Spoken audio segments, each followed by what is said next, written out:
Hi, good morning friends. Today I will discuss about how to deduce the Coulomb's law from Gauss theorem. Gauss theorem के लिए सबसे पहले हम sphere लेते हैं, ना सर्किल लेते हैं। स्फेयर एक स्फेयर है और यहाँ से हम क्यू पॉइंट चार्ज सेंटर पर इसके पॉजिटिव चार्ज रखे हुए हैं। यहाँ से इसकी electric lines of forces some area से पास हो रही है, जो कि ये 3D फिगर है। स्फेयर 3D फिगर होता है, तो यहाँ सम एरिया पास हो रही है, तो इसका एरिया वेक्टर फ्रंट साइड पे ही होगा और इलेक्ट्रिक फील्ड ही फ्रंट साइड पे जाएगी। और ये जो स्फेयर है ये गॉसियन सरफेस है। गॉसियन सरफेस क्या होता है? Any hypothetical surface enclosing a positive charge is called Gaussian surface. मतलब कि कोई सरफेस चार्ज को अपने अंदर इनक्लोज किया है, उसी को हम गॉसियन सरफेस बोलेंगे। आइए हम intensity of electric field due to point charge पहले फाइंड करते हैं। हम लोग जैसे पढ़े हैं कि electric flux is equal to dot product of electric field and area vector. तो यहाँ से हम इंटीग्रेट कर देते हैं, तो यहाँ पर small part of electric flux लेते हैं, फिर उसके बाद dot product of electric field and area vector को इंटीग्रेट करते हैं। फिर उसके बाद यहाँ पर देखिए एरिया वेक्टर और इलेक्ट्रिक फील्ड पैरेलल हैं, यानी यहाँ पर theta is equal to 0 degree हो जाएगी। जब पैरेलल होगा तो थीटा 0 डिग्री हो जाएगा। और यहाँ पर dot product of electric field and और एरिया वेक्टर क्या होता है? EDA कास थीटा होता है। तो यहाँ पर कास 0 की वैल्यू 1 हो जाती है, तो यहाँ से हम इलेक्ट्रिक फ्लक्स की वैल्यू EDA हो जाएगा। फिर तो यहाँ से इलेक्ट्रिक फील्ड कांस्टेंट है, तो इसको बाहर ले जाएंगे। उसके बाद एरिया वेक्टर का इंटीग्रेशन करेंगे, तो इंटीग्रेशन ऑफ DA क्या होता है? सिर्फ A होता है, यानी एरिया यहाँ पर होगा। और electric flux is equal to E into A, area of sphere 4πr square. तो यहाँ पर 4πr स्क्वायर रख देंगे A की जगह पे। तो यूजिंग गॉस थ्योरम हमारा क्या कहता है? 1/ε0 times the net charge. Total electric flux through a closed surface is equal to 1/ε0 times the net charge is called Gauss theorem.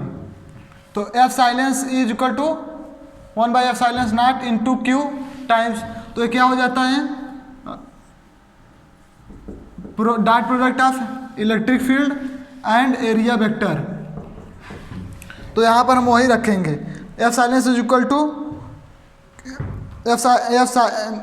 Phi is equal to Q/ε0 from Gauss theorem is equal to, इसकी value यहाँ पर जब integrate करेंगे तो E into 4πr square हो जाएगा।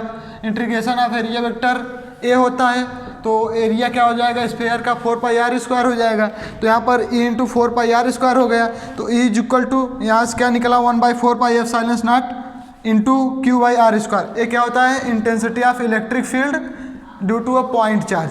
अब हम आते हैं कूलम्स लॉ, इससे कैसे फाइंड करें। तो हम लोग जैसे पढ़े हैं कि electrostatic force is equal to F is equal to Q into E by a electric field is equal to force upon charge. तो यहाँ से हम निकाल लेते हैं इलेक्ट्रोस्टैटिक फोर्स क्या होता है? F is equal to QE हो जाएगा। फिर यहाँ पर F is equal to E की वैल्यू हम intensity of electric field due to point charge यहाँ से निकाले हैं 1/4πε0 Q अपॉन R स्क्वायर।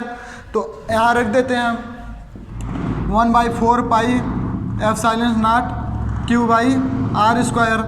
तो F is equal to Q1, यहाँ पर भाई Q1 है, यहाँ पर है, और यहाँ पर पॉजिटिव चार्ज क्या है? Q है, तो Q1 Q अपान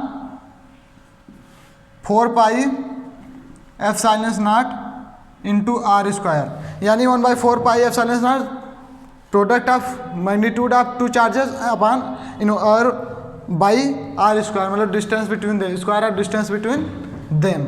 यहाँ से हम फाइंड कर लिए Coulomb's law, 1/4πε0 Q1 Q2 upon R square. इसको हम वेक्टर फॉर्म में कैसे लिखेंगे? F vector equal to 1/4 pi epsilon nought upon Q product of magnitude of two charges and square of distance between, फिर उसके बाद आर का यूनिट वेक्टर लगा देंगे। वेक्टर फॉर्म में आ गया। अब यहां पर force is inversely proportional to radius, force is inversely proportional to radius, यानी जब रेडियस बढ़ेगा तो फोर्स कम होगा और जब रेडियस घटेगा तो फोर्स ज़्यादा होगा। मतलब कि फोर्स डिपेंड करता है किस पे, रेडियस पे। Thank you for giving me time to this opportunity.